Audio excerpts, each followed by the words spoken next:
Everybody, it's your old buddy Jim, way up here in beautiful Upper East Tennessee. Hope everybody's having a great weekend. Lots of stuff going on in the news. Let me try to get rid of this ad down here.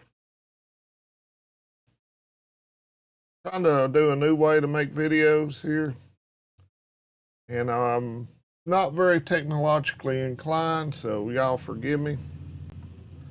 But everybody's been watching about the coup rebellion in Russia. But according to what I've been reading this afternoon, it looks like it's over. It says Belarusian dictator Alexander Lukashenko, ally of Vladimir Putin, has reportedly brokered a deal with Wagner chief Yevgeny Prigozhin to stop the group's advances toward Moscow. So evidently, according to this, Wagner has stopped their advance, sent their troops back to their camps, and it gave them security assurance. They were reportedly within striking distance of Moscow, as both the Belarusians and the Wagner leader agreed that it was unacceptable to start a bloodbath in Russian territory. Lukashenko claims that the two sides had come to an absolutely advantageous and acceptable way to end the situation, which will reportedly include safety guarantees for Wagner forces. Shinko, if I'm saying that right, or Prigozhin had been upset for a while with the Russian equivalent of the Secretary of Defense, and I can't remember that fellow's name. Been wanting him fired, said they didn't have ammo or weapons. And reportedly yesterday, he claimed that Russian had hit his forces with rocket strikes.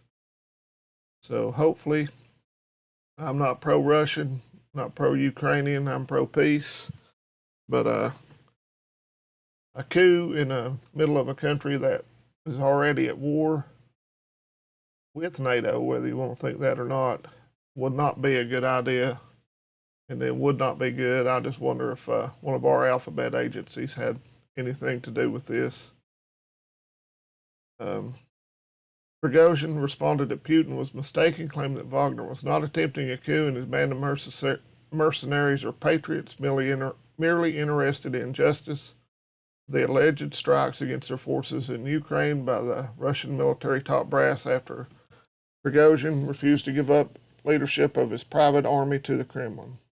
So this is a mess, and it wouldn't be good for anybody. We saw yesterday Lindsey Graham and Blumenthal come out and say that if something happened at that nuclear plant and any radioactive material leaked over onto NATO countries, that they wanted to invoke Article 5 immediately, which means that NATO would respond with full-scale mobilization and war. So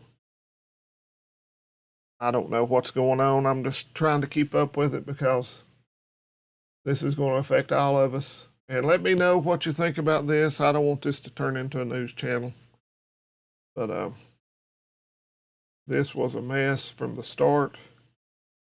He said they wanted to disband Wagner, and he went on a march of justice. We advanced toward Moscow, just 200 kilometers short.